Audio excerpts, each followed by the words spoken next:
Right. Hello. Yeah, I was just looking through the live chat and my absence has been noted. So what I'm here to tell you is that Jay is running a little late. I changed the schedule from 7:30 to 7, which for him is earlier than that in the daytime. He's not a time traveler. He's just in a different country. So I just tried calling him at 7 and he hasn't answered as yet, although I can't see that screen at the moment. So I left a message for him to just jump in as and when he can. And that's potentially awkward because I intentionally didn't look too much into this subject in order that I could ask the questions that I assume you all had. What I do know is that Mohammed bin Salman, who is Crown Prince, I think, of Saudi Arabia, has made some pretty, not radical, that's the wrong word when it comes to Islam. He's made some pretty far-reaching statements and their implications. Basically, I think almost, throwing out Hassan and Daif Hadith. And Jay's going to come along, hopefully, and explain the ramifications of that, which are at the same time good and bad from what I, as a layman, can just, like thought experiments, thinking it through what could be the consequences, because he's made some statements about Wahhabis and Wahhabism, etc. So whilst we wait... do you have any questions? Because this will certainly be edited out, this first part. But yeah, you're welcome to. I was about to say I don't have my glasses. Yeah, you can ask me any questions that you believe I may know, completely off topic if you like. Or I could just pull up some information. Hello. I could, just pull up some information and read it to you newsreader style. Okay. All right, let's have a go. Let me do just that because also pretty irritatingly, my computer was going quite slow a moment ago, but it seems that God has sorted it out for me. Okay, so let's have a look at, there's a website here, so I can't see the live chat at the moment. That's problematic because I won't be able to see if Jay's there either. He's not. Okay, I'm going to very briefly read. Hi, Dawn. I'm very briefly going to read some stuff. In an interview with Al Arabiya, the Saudi Crown Prince suggests concentrating the constitution and laws on the Quran. I don't think that's a new suggestion. It certainly is their constitution already. Eliminating many hadiths, i.e. sayings of the Prophet, he speaks of the need for a current interpretation of the Quran, a real change in ideological direction that goes beyond the Wahhabism propagated by Riyadh to date. No more stoning, for example, scourging, killing of apostates and homosexuals. Many Muslim intellectuals were persecuted and killed because they proposed the same vision as MBS, as he's known, Mohammed bin Salman. Too late for them, I'd suggest. But the problem, just as a kind of layperson in this arena, is that previous Islamic reforms, Wahhabism is one of them. Ibn Wahhab, it got more strict. Basically, it wasn't a reformation in the Christian sense of the word. So, yep, everybody must listen to Cherokee. It's the rules, by the way. Okay, so let me continue reading. I'll keep skipping back to see if Jay's here yet. So on April 27th, which is, what is that? That's exactly 5 weeks ago. Saudi Arabian Crown Prince Mohammed bin Salman, or MBS to his buddies, gave a long television interview to the Saudi channel Al Arabiya, dedicated to his economic and social program for a new country in the framework of the 2030 vision, which was first unveiled in 2015. So there are some pretty radical engineering projects and social, what's the word I'm looking for? far-reaching, not social reform, no, but technological advances, etc., which is promised by the year 2030. Here's Jay. Thank the Lord. Right. Hello. I've been waffling. We've just been killing time until you got here. Sorry, I'll reciprocate. I was on Zoom waiting for you, and you were on StreamYard. Oh, well. Two different mediums. My apologies. It's my fault. No. I didn't look at your text correctly. I assumed we were doing my Zoom. I didn't realize we were doing. But anyways, we're back. We're live is what I'm just going to let you know in case you say the magic word. Spill the beans on I don't know. So I just read the viewers a very short paragraph. It was going into more detail about Mohammed bin Salman and what he's been up to and who he's been upsetting, really. So what I wanted to say initially was welcome. Thank you for coming. Mm-hmm. I've deliberately kind of stayed out of the more in-depth analysis of all of this. One particular comment, Christian Patriot asked me a couple of questions to which I promised I'd ask you. So here we are. So the question was something along the lines of, has MBS lost his mind? It wasn't that. It's has he apostatized in effect, whether he knows it or not? And, what the jolly hell is he up to, basically? Real quickly, have you explained what MBS has done? Does everybody know what's going on? He said that they should restrict applicable hadiths to Sahih and the Quran, obviously, and that the ramifications of that are the stoning of homosexuals, apostates, scourging, public punishments, etc., would be thrown out. So it would be massively, it would be pretty radical. I don't want to use the word radical because it's not what I meant. Well, it is what I mean, but it's not what is heard when we talk about radical Islam. But it's, I would say, either very brave or very stupid, but he is a crown prince, so it could be either. But you tell me, please. Well, this is something we do need to talk about because it is something that's going to have ramifications probably for years, decades, maybe to come. If he gets away with this, of course, your friend who said, is he stupid? Probably most people are reacting that way. But here, before we even unpack what he has done and what he's saying and why he's doing it and where he hopes to go with this, I want everybody to just stop and think. How would you, or what kind of Islam would you like to see in the world today? A non-existent one, but I know that's not what you mean. A more palatable, less confrontational, less Phariseeistic. I don't know, less violent. I'd love it if they chuck out the Jesus didn't die stuff, but I know that's not going to happen. But more liberal in a positive sense of the word liberal, rather than these other lunatics. A sanitized Islam, one you can take home to bring home to tea to meet your mother and father, right? Yes, and not have them beheaded for careless talk at the dinner table. So you want an Islam that would be similar to Christianity or to any other religion, a non-violent Islam, a politically correct Islam, a 21st century Islam is what you're saying. Yes. Yeah. Okay. All right. Now, how are you going to achieve that? Cut the Quran in half, not literally, everybody. Some very clever editing, some PR potentially from Saudi Arabia, who are have the keys to the Kaaba, as it were. To distance myself, if I was running stuff, from the lunatic fringes, completely disavow all of the terror organizations and pretend I hadn't read the violent verses and the it's that's prescribed. What you would do, right? That's what you would do. Yeah. Okay. Yeah. Now, Kate, are you anybody? Not when it comes to Islam. Only a destroyer of, hopefully, eventually. Okay. So you are not anybody, right? You can't do any of this. No. Who can do this?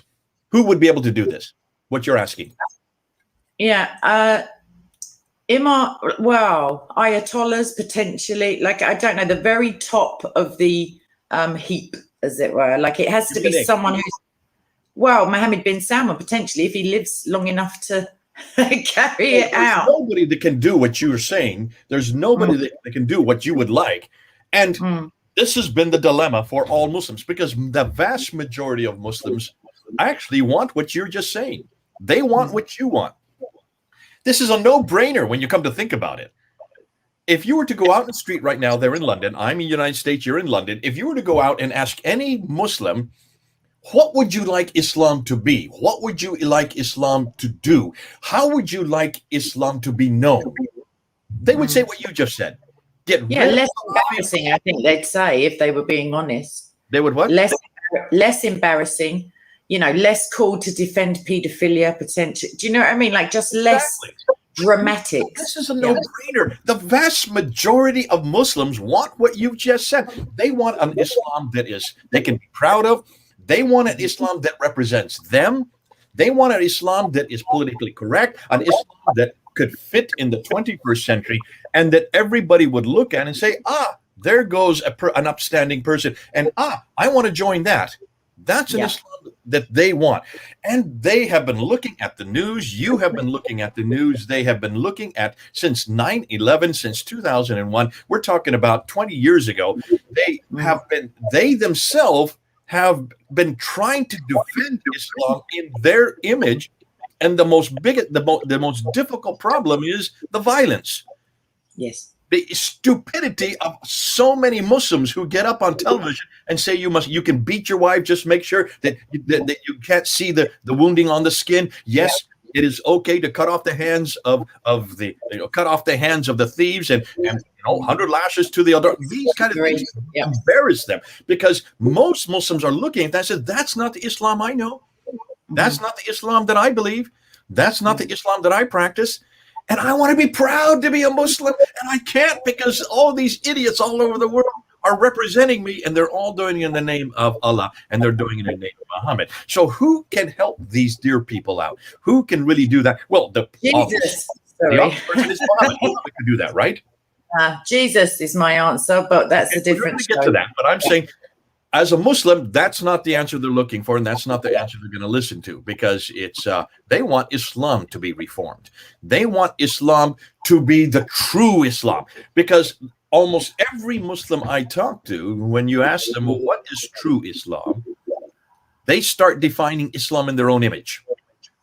Exactly. They're going to say to you literally a juxtaposition to the true Islam. Whether you believe in Muhammad as in a historical character or not, the true original Islam is not what they actually want, I would suggest. What they want is something that's had time to mature. Christianity has had 2,000 years to get over any teething problems, any hiccups, any sectarian kind of eventually stuff.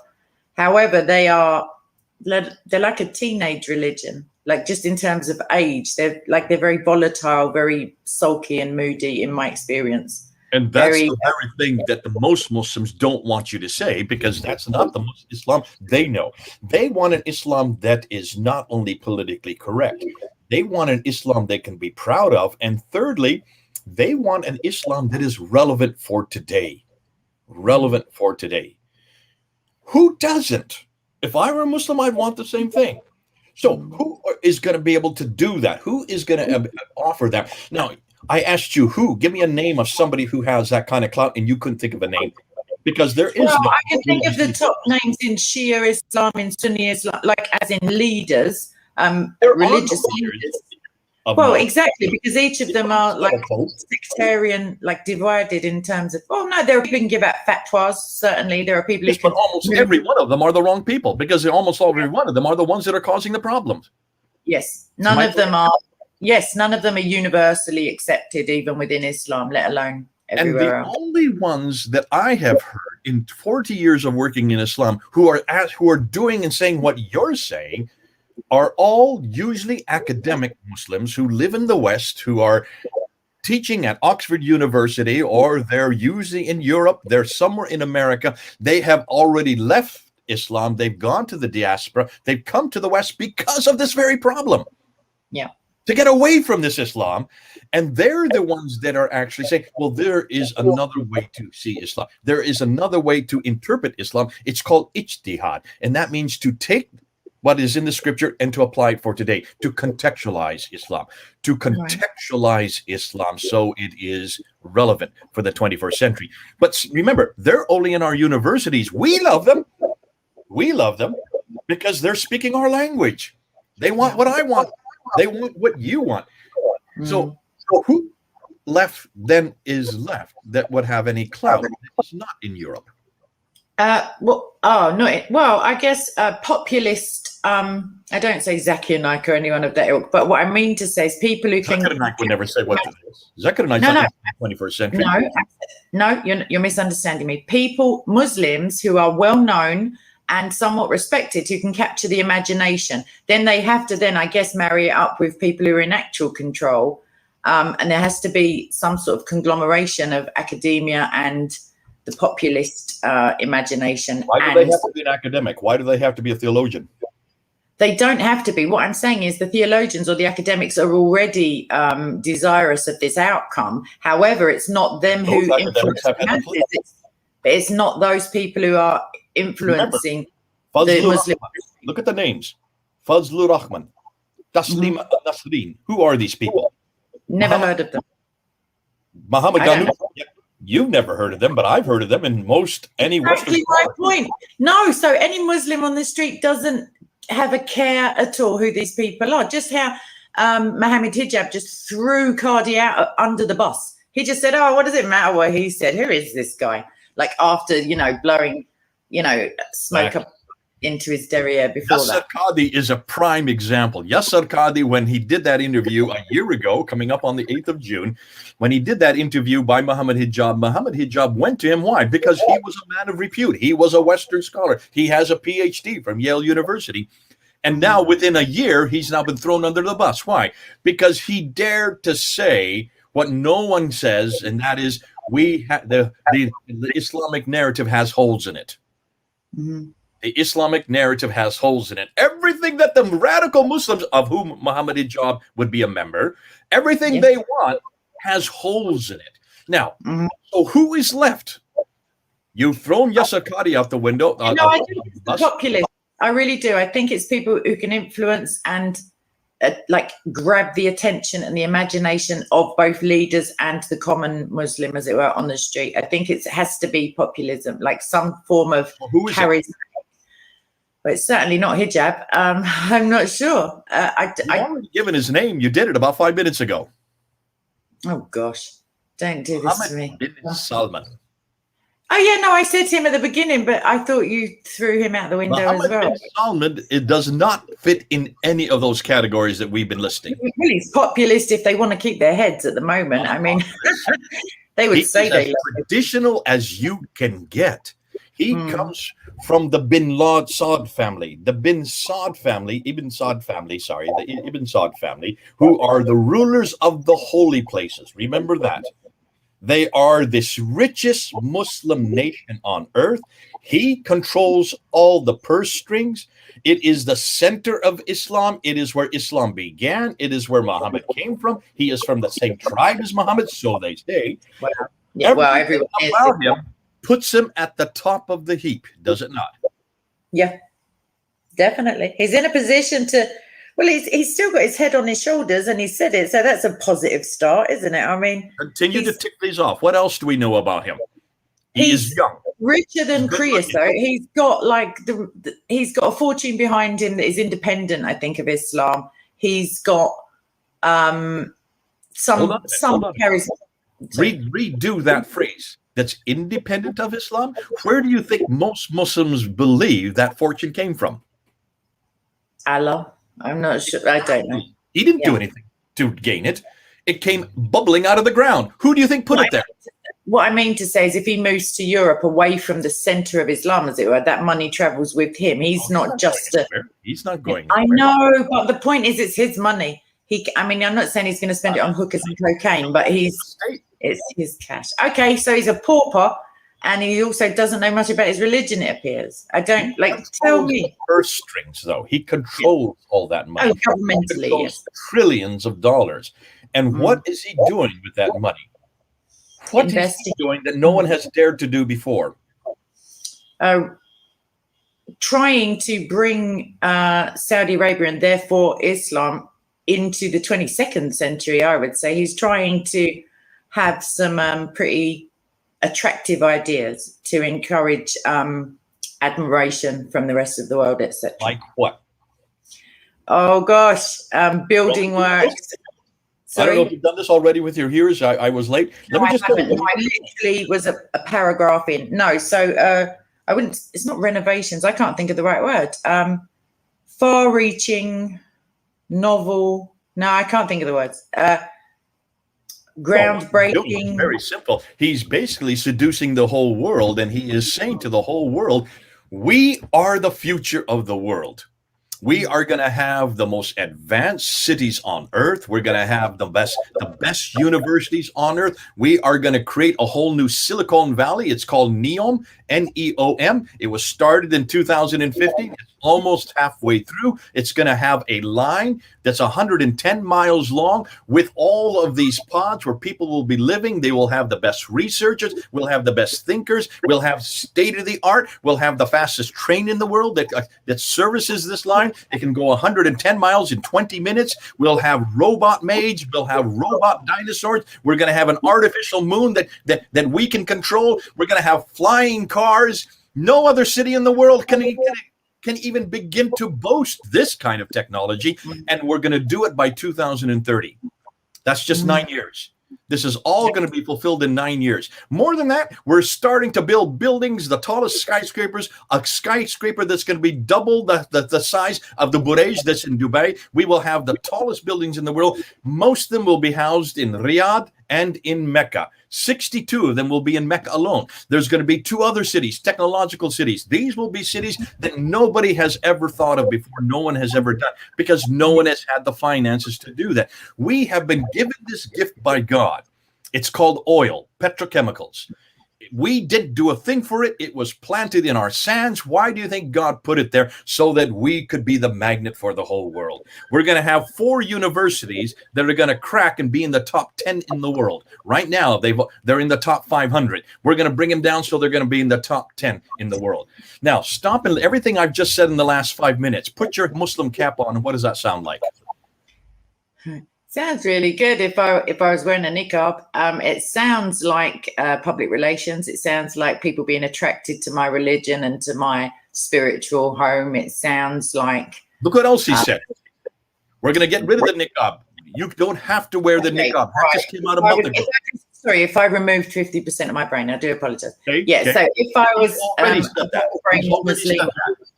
okay, he's not going to give women back the 50% of their intellect, is he? Is he going to throw out those parts of the? He's already starting to do that. Have you been watching what he's been doing the last 3 months? Oh, I deliberately stayed out of it. That's the point. I wanted to speak to you first. Okay, so, let me tell you what he's been doing. Yeah.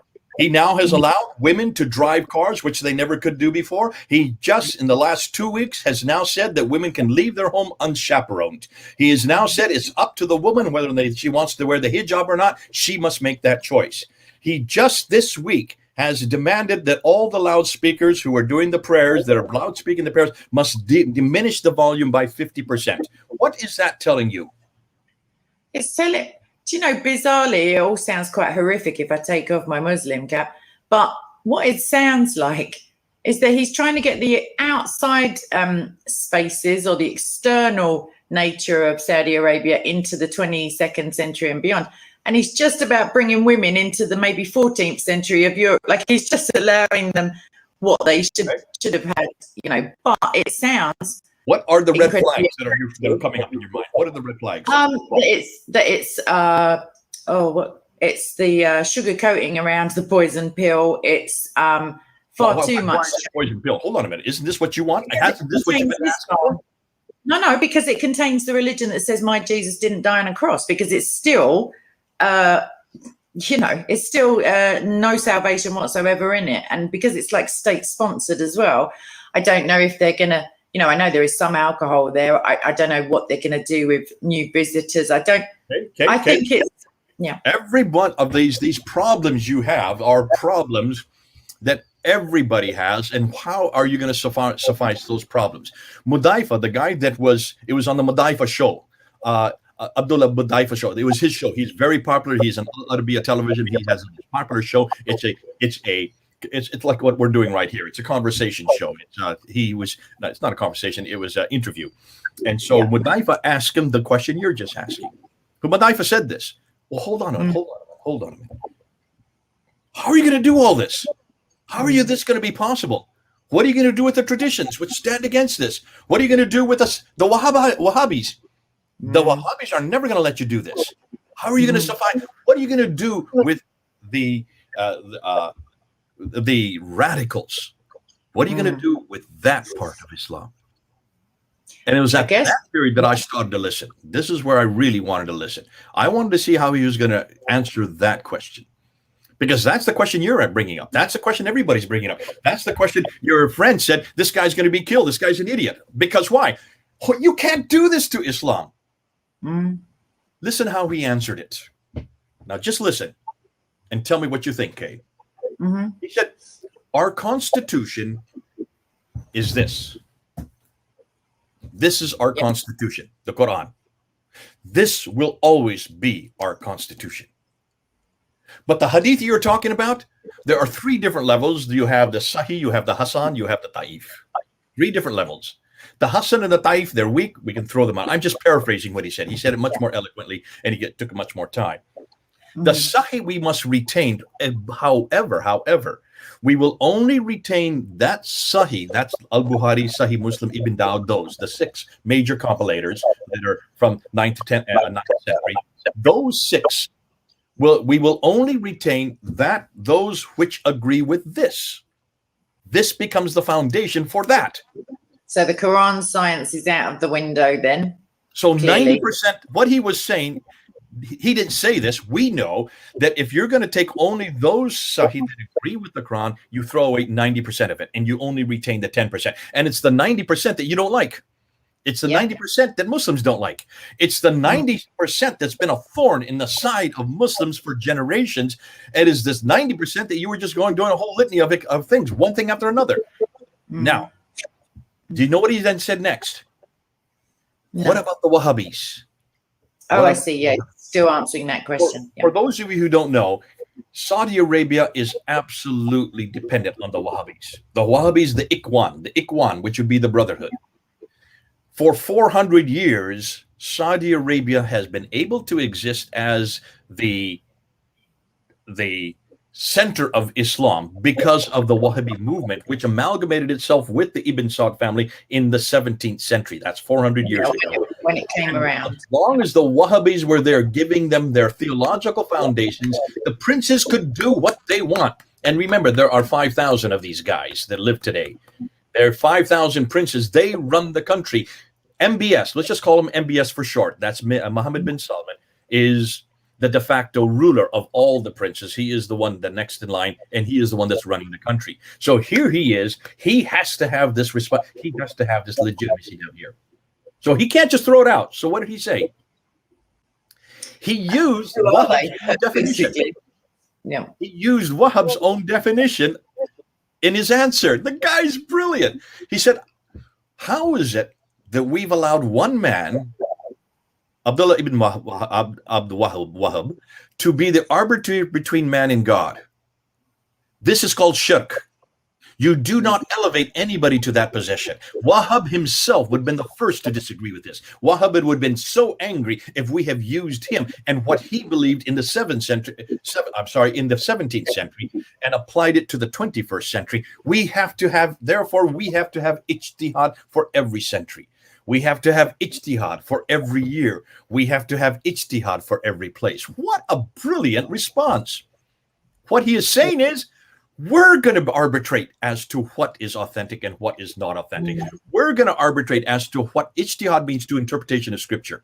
We are going to interpret Scripture. So we are the ones that are going to rule this, going to control this, not Wahhab anymore. So in one interview, he threw out Wahhabism and he threw out the traditions, the Sirah, the Hafsari, the Tafsir, and the Tahrir, and only retained the 10% that still can be supported by the Quran. Yeah, go ahead. So how does the Sunnah get on then? Because I always thought the Sunnah, the life of Muhammad, the sayings of Muhammad, the actions of Muhammad being kind of the epitome of Islamicness or whatever it is. So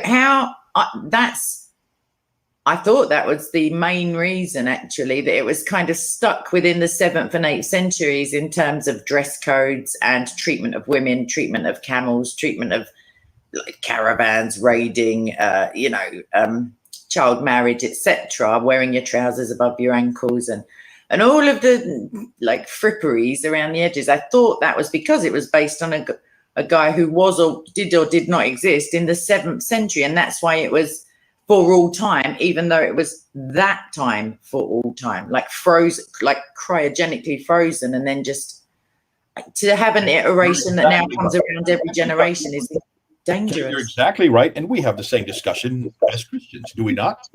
Do we not say that we don't ever say that? I think each generation should just decide what Jesus meant by "I am the way." Like there are some things that are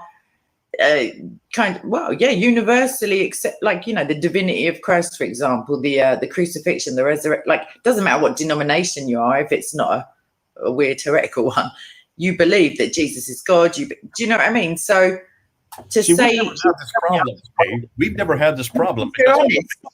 The reason why is because we had someone like Paul. Remember what Paul did? Paul took what Jesus did and what Jesus said, and he applied it to Galatia. And then he applied it differently to Ephesus. And then he applied it differently to Philippi. And then he applied it differently to Corinth. So everywhere he went, he took what Jesus said and did and applied it differently. We've seen that example. Fitting it to their circumstances, to how that person. Ijtihad for us has always been contextualized depending on the place and the time that you're at. That we have seen in Paul's own ministry. We have done that for 2,000 years. Islam does not do that. Why? Because you have so much violence. So if someone applies it this way, another applies it this way, they go to war with each other. So what do?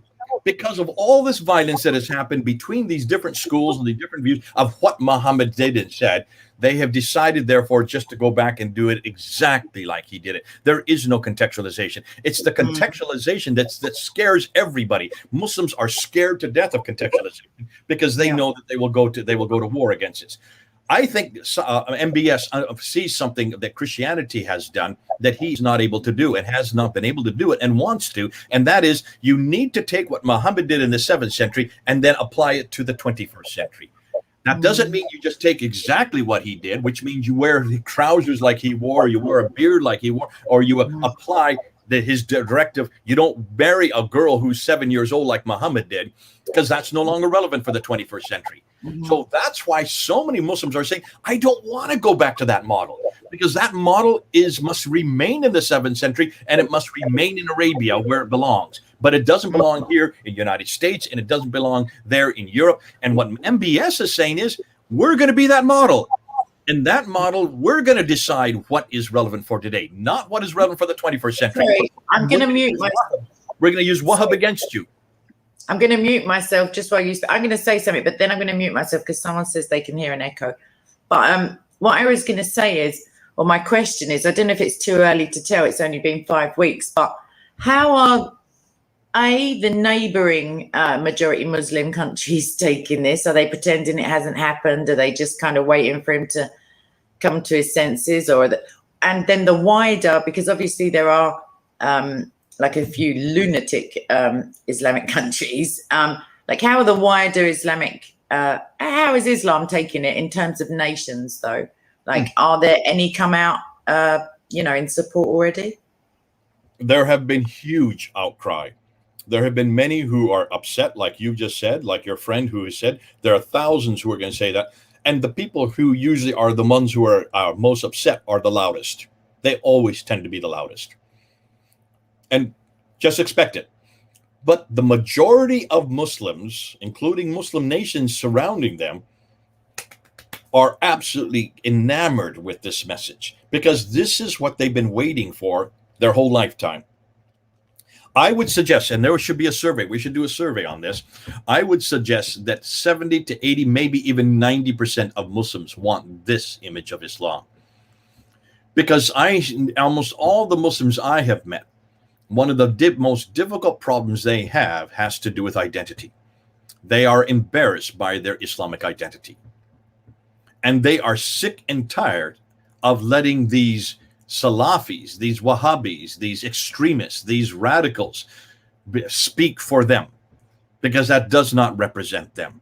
They do not want this. They would much rather what MBS is giving them. But secondly, not only the majority of Muslims, I think, will support this, the majority of the world will support this. Because almost all of our political leaders are absolutely in favor of this. This is exactly what they've been waiting for. But they've had nobody who has had the prestige, has had the clout, who's had the authority that MBS has. They've had nobody who has been able to come and to say what he has said. And not only to say it, but to also do it. Because he is doing it as we speak. And I don't think that MBS wants this to be ballyhooed. I think that interview was meant only for internal consumption. It was not meant for the whole world to see. We're getting it out there so the whole world can see it, because we need to be ready for this. Those of us who are Christians and those of us who are engaging with Islam, we're going to have to retool and look and say, hold on a minute, this is exciting. This is exactly what we've been wanting. But can you see, and listen to this, Kay? Listen to this. Whenever a religion like Christianity, like Islam, Hinduism, Buddhism, whenever it starts to move away from its foundations, whenever it moves away from that which has made it and given its not only its authority, but has given it everything. In other words, everything that it creates, its creation. When you move away from that, what happens to that religion? Unmute yourself. Yes. Lots of murders, if we're going by Christianity, like the Reformation, the initial cataclysm, and immediately afterwards was shock and outrage by the prevailing rulers. So it's slightly different, because Saudi Arabia, I would suggest, is in the kind of... Don't use the Reformation as an example in this case. No, I'm saying, no.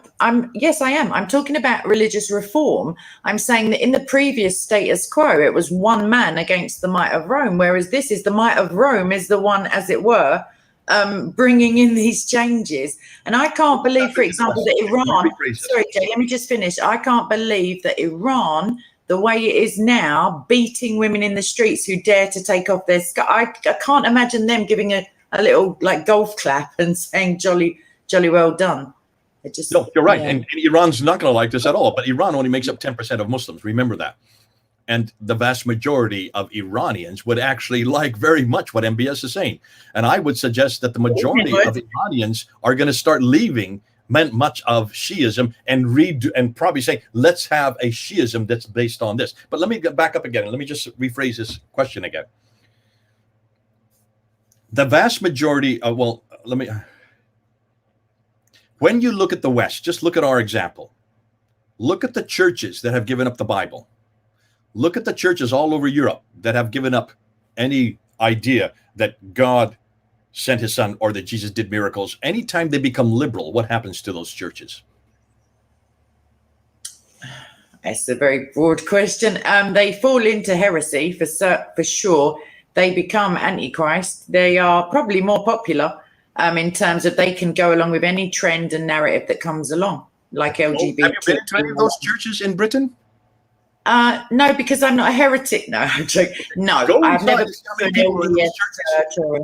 Yeah, I'm not. I've never been to a Mormon church. They, in almost every case, once a church or a people in Christianity go liberal, they lose their population. People just leave.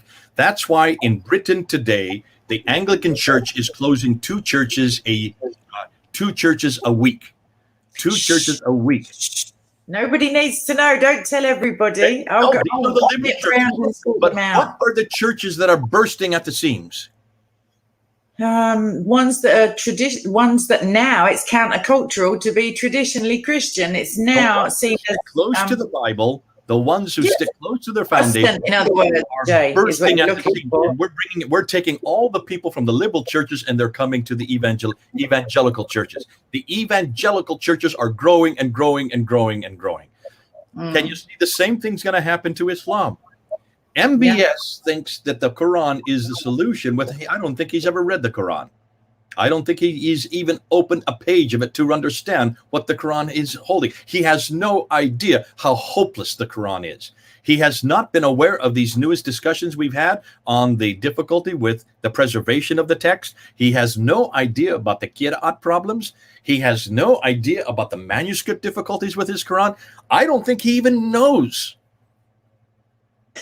if he thinks that he's going to stop stoning and public stonings and scourgings and etc., he needs to just nip forward a couple of ayah there, and he'll come across those same violent verses in the Quran. If he thinks it's a hadith only problem, give us one hadith like this, as it were. It's already there in the main body of the text. There's no stoning in the Quran. It is 100 lashes. No, it's all right. Crucifixion and cutting limb from limb is absolutely fine when it comes to, blood, like cold-blooded murder. It's all right. We don't need the stones. We can just say that Allah revealed the Torah and there's stoning in there. So, come on in, people with the rocks and the Life of Brian style executions. But I think it's going to potentially come into some.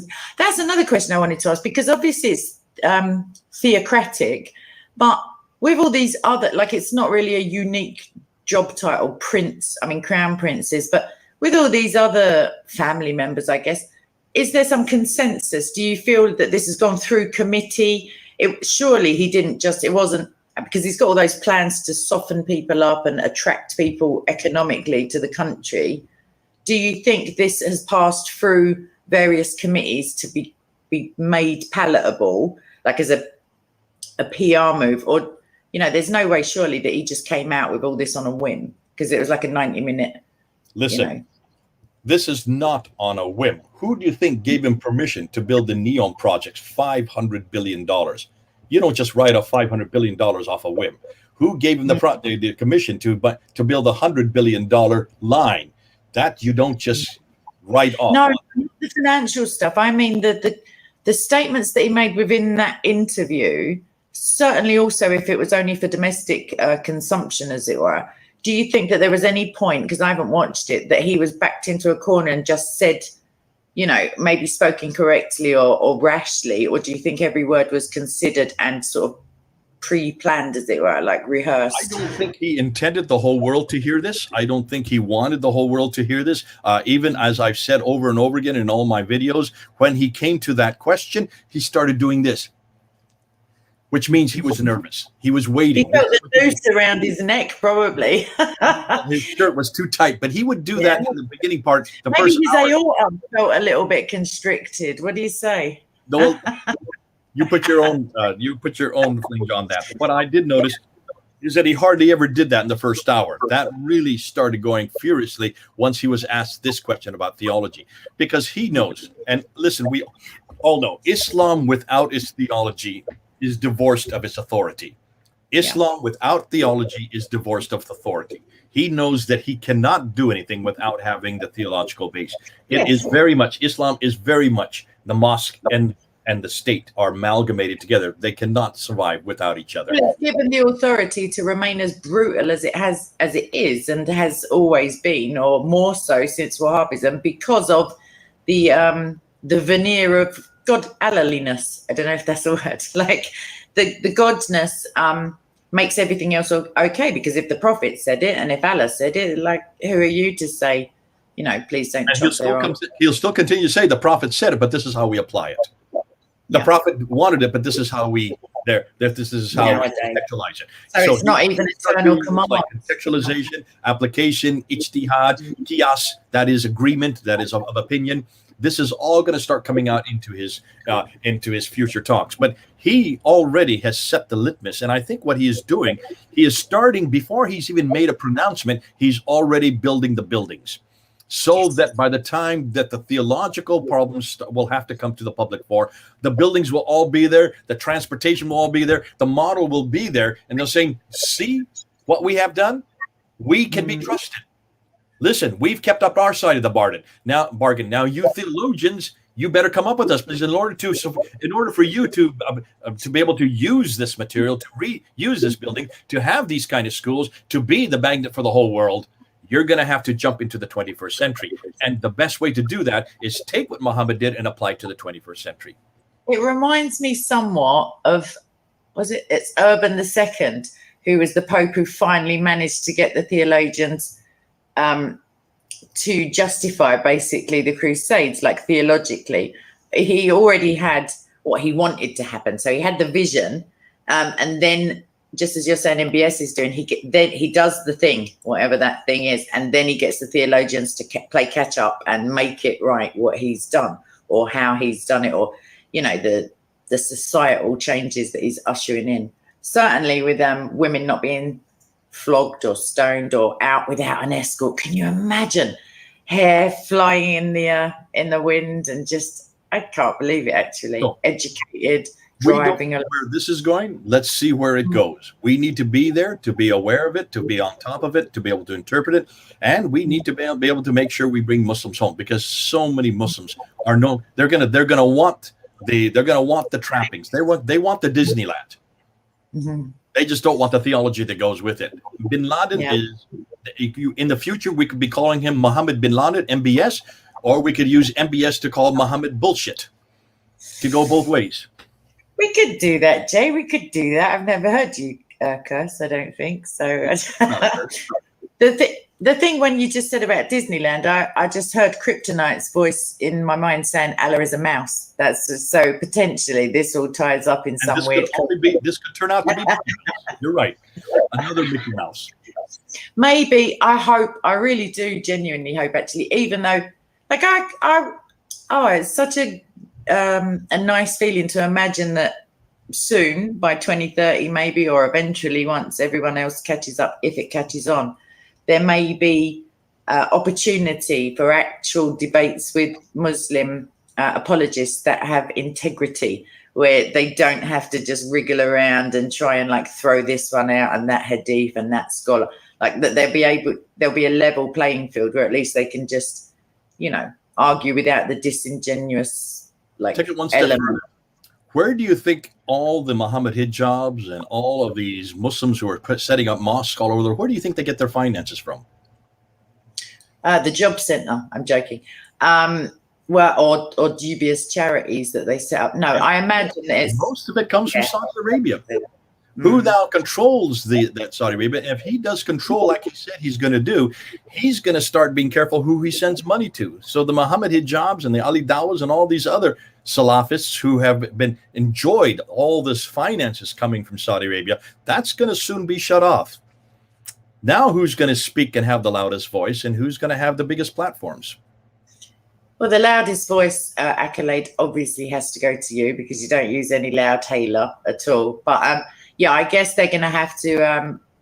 It's very bizarre with hijab, because very recently, or not very recently, the last video I made with him, he just was utterly dismissive of the Quran, actually. Like, he didn't want to talk about it. He didn't want to use it to back up his claims. He just wanted to, he went really pseudo-philosophical and kind of tried to dress it up like, logician type arguments. But you're starting to see the difficulty that he's in a corner. How would you defend the Quran?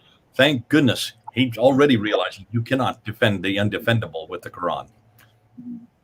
Yeah, he outright admitted that just Quran onlyists could make a case for sleeping with minors. So I don't mean the guys who tunnel underground, I mean children.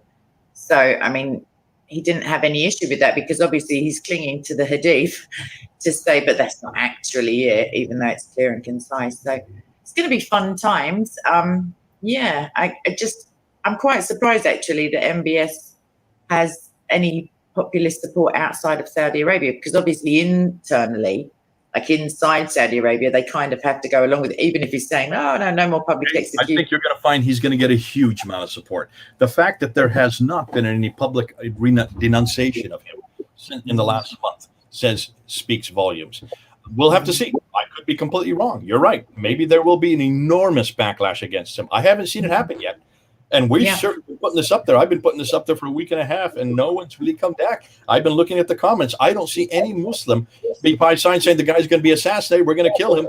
That's not an answer. Yeah. So they're going to come up with something better than that. Put that out publicly before you do it, unless you're ISIS, I guess. But yeah, have you any of the, like, Shabir Ali or anybody like on a, not personal, but do you know what I mean? Like, that, nobody has said to you any, like, you haven't heard any Muslim whispers, as it were, as to their reaction, or are they putting out reaction video? If they would, Kay, I would suggest that they listen. I would suggest that they talk to Mohammed bin Salman themselves, because what do they have that is better than what he's giving. Yeah. Yeah. And I'll just throw it right back to their laps. Convince me that you have a program that's better. Mm-hmm. Show yeah, me but they're what not. you've done. Yeah, How they're not you looking. I mean, unless they're academics. Attention, and what are you going to do to make Islam palatable for the 21st century? Show me what your model is. I like this model. But that's not the common goal of Islam academia. It's not to make it palatable. It's to make it adhered to. If you see what I mean, there may be some tweaks and some BS, as it were. That's what you're saying, and that's what we've been saying. And I think we need to be careful because it's not what most Muslims want.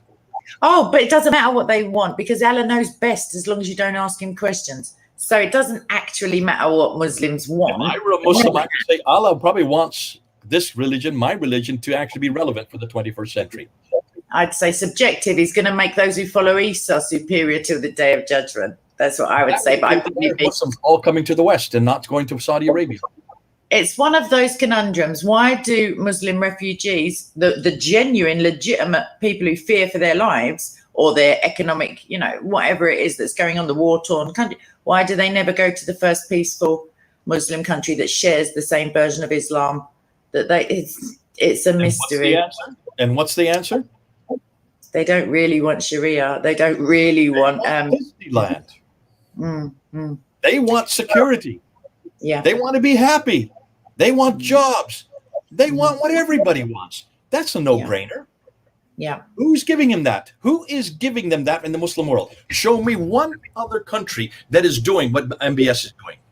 But that's my difficulty, like intellectually, because, for example, Turkey, for example, Iran, like obviously Iran in the last 50 years, but Turkey in the last 5 to 10 years, Erdogan is it's just gone from a pretty secular, laid-back kind of middle of the road, alcohol available, people went there on holidays, etc. And a booming economy. But it's becoming a more strict adherence to the state-sponsored Islam and the kind of restriction of freedoms of the citizens and people visiting. So whilst the rest of Islam is kind of getting more and more narrow. Stop and ask yourself, don't you think MBS has seen this? Don't you think they've all seen this in Saudi Arabia? Every time that you ever start going back to the 7th century, you destroy everything that your premise is. Why do you think MBS said? Why are we listening to Wahhabism? Why are we letting Wahhabism dictate what Islam is? Why don't we ourselves dictate it? Let's get rid of everything that does not agree with the Quran without even thinking through. He hasn't read the Quran. He thinks that if he goes back to the Quran, he will get his perfect society. He is looking for that. He wants to be the magnet for the whole world, not just for Muslims. He wants it to be the magnet for you and me and everybody. He's got some hope. He's got 2 hopes, and one of them is Bob, basically, as in Bob Hope, not as in Bob at the park. The thing is, there must be Quran-onlyists who are silently just rejoicing, as it were, because he's basically saying, apart from Muslim. This is the word they give now is Quranist. A Quranist is somebody who goes back to the Quran. Shabirati is a Quranist now. MBS is a Quranist. They're pretty much saying this is the only thing we can defend. Yeah. Well, and even that, they just need more time to try to defend the indefensible without. He's been spending all his time trying to defend the Quran. He's not even wasting his time on the Hadith. They've just realised that it's got more holes than a pincushion in it. Like it's just. Well, thanks to people like it is getting all kinds of holes. Yeah. Yeah, what a shame. Listen, I got to go, but this has been fun. Sure. I hope you get the idea. I hope people react to this. Do your comments at the bottom. Get back to Kay on this. We may do some follow-ups on it because any burning questions that anyone has. Jay doesn't have time now, but if you post them in the comment section with some capital letters at the top, something like that, the question, I will screenshot them and I will drip feed them to Jay. Because there's hundreds and hundreds, at least on my, there's times can be thousands of comments. If you put QUESTION in capital letters and then write the questions, we'll go to it.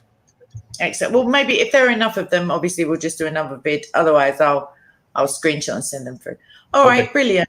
Thanks ever so much. I'm going to end the broadcast in a second, just after I say Fanda Films with a P. So it's Papa, Foxtrot, Alpha, November, Delta, Echo, Romeo Films, Foxtrot, India, Lima, Mike, Sierra.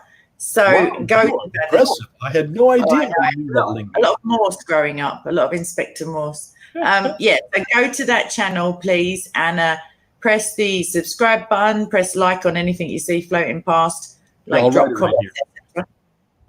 Yes, please. There it is. Where is it? Oh, it's in your thingy. All right, I'll just put that on the screen because that's the kind of girl I am, apparently. Just go to YouTube and put Fander Films there. Here we go. Hold on a minute. Pete. Is it 2 words, Jay? It is, isn't it? It's all one word. Fander Films, all one word. Oh, shizzle. All right, I shouldn't have tried to get technical. That was potentially a step too far because now there's a 1 in it. All right, 30 seconds, everybody. I do apologize. Don't know how to save it. Should it go on the screen at any point? Who knows? Oh, show. There you go. Right. That's what it looks like. And go there. I've got videos up on Fander Films right now. And they've gone over 12, 14, and 48,000 views. So they're really popular just on this subject on MBS. Go and look at them. Yeah. So the 90-minute vid, is there subtitling or is there an audio like in English? In English, so you can to watch it. If you go up on my films, I have that. I have the URL that takes you right over to that interview. That's what I'll do. I'll link that somehow into the description box eventually of this. Well, I'll just give you a link to Jay, and then you can go and find it yourselves. But yeah, okay. I'm going to say God bless you, and yeah, thanks very much, Jay. It's always a pleasure. Never a chore. Always a pleasure. God bless you too. Bye bye. All right, viewers, take care. Bye bye, and see ya.